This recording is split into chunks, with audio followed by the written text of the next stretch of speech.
Good morning, children. This is Karan sir, and you are watching Facts Being Taught. Today, we are going to continue the same chapter, History Chapter 2, the Russian Revolution. So, what were the incidents that took place during that revolution? We will discuss all those in this lecture. So, before getting started, let me just give information that today in this chapter, in this video lecture, we are going to wrap this chapter up and we are going to summarize this chapter. So, what happened and how happened, we will talk about that. So, what happened? Open your book. And go to the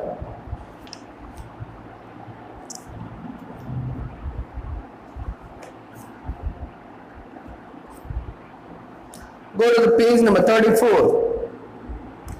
The First World War on the Eastern Front differed from that on the Western Front. जो world war की जो सूरत हाल पूर्वी मोर्चे पर थी वैसी ही पश्चिमी मोर्चे पर नहीं थी. In the West, armies fought from trenches stretched along eastern France. In the East, armies moved a good deal and fought battles leaving large casualties. जो वेस्टर्न फ्रंट पे हो रहा था, जो विश्व युद्ध जो चल रहा था, उसमें बहुत ज़्यादा कैजुअलिटीज, बहुत सारे सैनिक मारे जा रहे थे, घायल हो रहे थे. Defeats were shocking and demoralizing. Russia's armies lost badly in Germany and Austria between 1914 to 1916. रसिया की जो आर्मी है वो बुरी तरह से जर्मनी से और ऑस्ट्रिया से हार गई थी 1914-1916 के बीच. There were over 7 million casualties by 1917. 1917 आते आते लगभग 70 लाख लोग मारे जा चुके थे या घायल हो चुके थे. As they retreated, the Russian army destroyed crops and buildings to prevent the enemies from being able to live off the land. दुश्मनों को अपने जगह से भागने ना देने की इच्छा से इन लोगों ने अपनी फसलों को, अपनी बिल्डिंग्स को ध्वस्त कर दिया ताकि हमारे जो इसमें दुश्मन घुसे हुए वो भाग ना पाए. मार दिया, अपनी ही बिल्डिंग्स तोड़ डाली. The destruction of the crops and buildings. Over 3 million refugees in Russia. इससे क्या हुआ कि लगभग 30 लाख लोग रेफ्यूज हो गए, यानी बेघर हो गए, उन लोगों का घर ही टूट गया. The situation discredited the government and jar. इससे जार निकोलस और सरकार की बहुत ही ज्यादा थुतू हुई, बहुत ज्यादा इनके साथ इनकी बदनामी हुई इसमें. Soldiers did not wish to fight such a war. और इस तरह के युद्ध अब सैनिक लड़ना नहीं चाह रहे थे. The war also had a severe impact in the industry. Russia's own industries were few in number and the country was cut off from the suppliers of the industrial goods by German control or the Baltic Sea. तो इस सब इलाके में जो भी रसिया का जो उद्योग था वो पूरी तरह से प्रभावित हुआ और रसिया में उद्योग पूरी तरह से चरमरा गया. By 1916 railway lines began to break down. और 1916 आते आते जो रेलवे के ट्रैक्स बिछाए गए थे वो सारे टूटने लगे. Able bodied men were called up to the war. जितने भी मजबूत लोग थे, जो स्वस्थ लोग थे, उन लोगों को वॉर के लिए बुलाया गया, लड़ने के लिए. Despite not being the army, जो लोग आर्मी में नहीं थे उनको भी लड़ने बुलाया गया. As a result, there were labor shortages and small works of producing essentials were shut down. और जो लोग मजदूर का काम करते थे, फैक्ट्रीज में जॉब करते थे, ये सारे लोग लड़ने चले गए जब, तो हुआ ये कि सारी छोटी छोटी जो कल कारखाने थे, जो फैक्ट्रीज थी, वो बंद पड़ गई. Large supplies of the grain were sent to feed army. For the people in the cities, bread and flour became scarce. और आर्मी को खाने के लिए ज़्यादा से ज़्यादा वो चीज़ें भेजी जा रही थी ताकि आर्मी खाए और लड़े. तो यार आम लोगों के लिए जो बचे थे घरों में, औरतें, महिलाएं, बूढ़े, बच्चे, ऐसे लोगों के लिए ब्रेड और फ्लावर बिकेम स्कार्स, उनके लिए रोटी कम पड़ गई। By the winter of the 1916 riots at the bread shops were common. 1916 आते आते अपने ही लोगों से लोग जो दुकानों पे लड़ने लगते थे, एक ही वहाँ ब्रेड बचा उसको खरीदने 3 लोग पहुंच गया, मुझे दो करके लड़ जाते थे खुद से। In the winter of 1970 conditions in the capital Petrograd were green. यहाँ के हालात बहुत ही बुरे थे।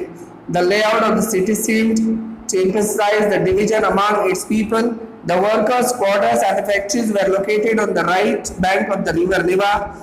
On the left bank of the were the fashionable areas, the Winter Palace and the official buildings, including the palace where the Duma met.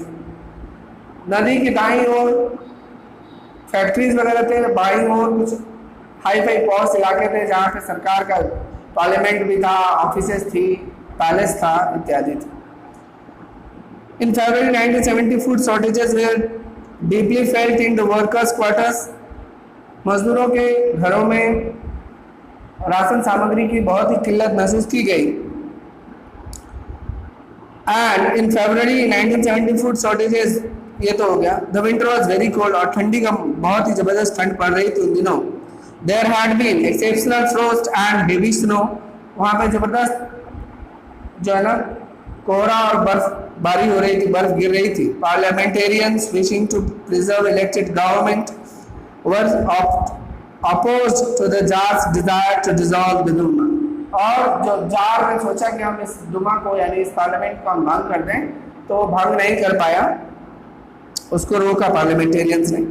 On 22nd February, a lockout took place at the factory on the right bank. एक factory में ताला मार दिया गया सरकार की तरफ से। The next day, workers in the 50 factories called a strike in the sympathy.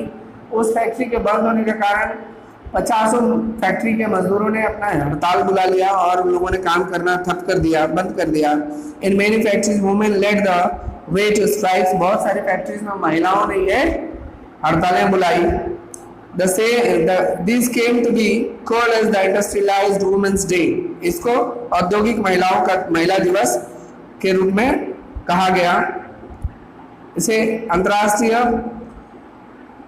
महिला दिवस कहा गया। Demonstrating workers crossed from the factory quarters to the center of the capital, the Nevsky Prospect.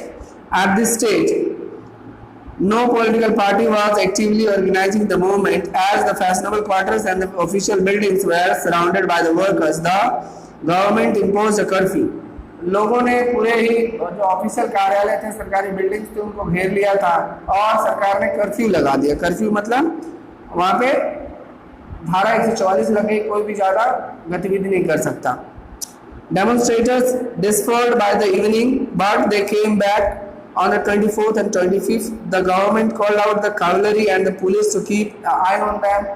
24 और 25 को फिर से वहाँ पे प्रदर्शनकारी आए फरवरी में, और ये लोग जब वहाँ आए 1917 की बात चल रही है, और आने के बाद demonstrators returned in force to the streets and left bank on the 26th.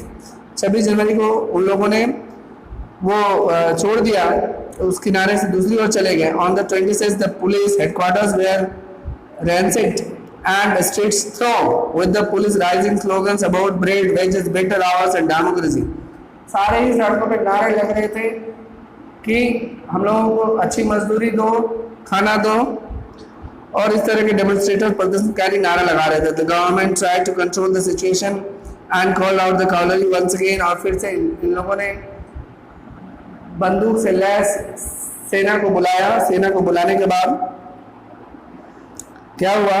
However, the cavalry refused to fire on the demonstrators. An officer was shot and the barracks of the regiment and 3 other regiments muted, voting to join the striking workers.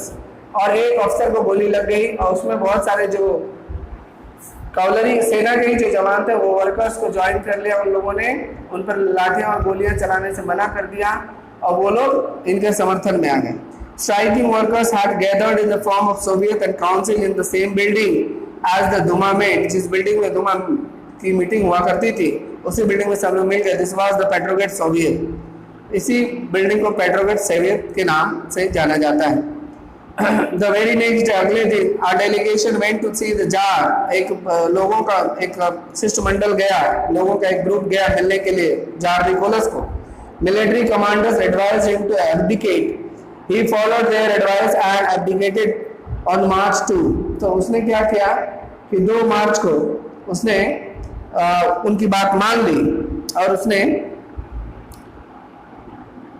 Soviet leaders and Duma leaders formed a provisional government to run a country. Russia's future would be decided by the Constituent Assembly, elected on the basis of the universal identity franchise. Petrograd had led the February revolution that brought down the monarchy in February 1970. उसने गया और जाकर उसने राजतंत्र को वहाँ पे लोगों ने जाकर मनाया और जार निकोलस मान गया। इस तरह से रसिया में राजतंत्र की समाप्ति हो गई, खत्म हो गया राजतंत्र। फिर से वहाँ डेमोक्रेसी यानी कॉन्स्टिट्यूएंट असेंबली का गठन किया गया, संविधान लिखा जाएगा और रसिया उस संविधान के हिसाब से चलेगा। उस दिन के बाद ये तय हुआ और 1917 में इस तरह से यहाँ पे समाप्त हो जाता है। फरवरी के बाद क्या क्या घटनाएं हुई इसके बारे में हम जिक्र करेंगे अगले दिन अगले लेक्चर में। और तब तक के लिए मैं सभी बच्चों से कहना चाहूंगा कि आप सभी लोग इस चैप्टर का नोट्स बनाकर तैयार। Thank you, have a nice day.